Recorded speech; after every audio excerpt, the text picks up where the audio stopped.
Before this case became a headline, it was a human story in Grantham, England in 1991, involving children on a hospital ward and a chain of choices that ended in horror.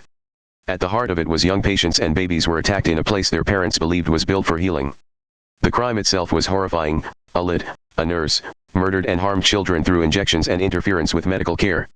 What made the story even more disturbing was that the attacks created medical crises that made her appear present and helpful, while the pattern slowly revealed something deliberate.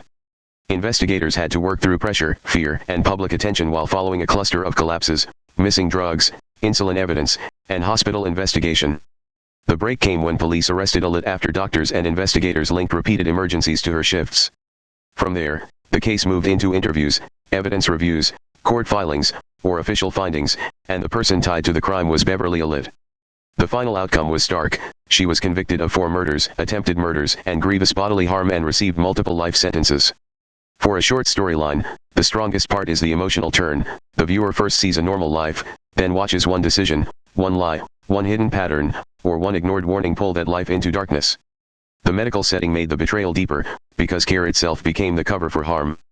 Families had to question not only a death, but the system that allowed suspicion to grow slowly. The case remains frightening because trust was not broken in the street, but beside a bed. The story works because it is not built on fantasy. It is built on real records, real victims, real evidence, and a final result that still leaves people thinking after the narration ends. It feels close because the beginning looked ordinary before everything broke. The facts are simple enough to follow, but heavy enough to stay with you. Every clue mattered because one missed clue could have buried the truth longer. By the end, the case feels less like mystery and more like a warning. The evidence did not just solve a crime, it rebuilt the final hours. That is the part listeners remember after the screen goes dark.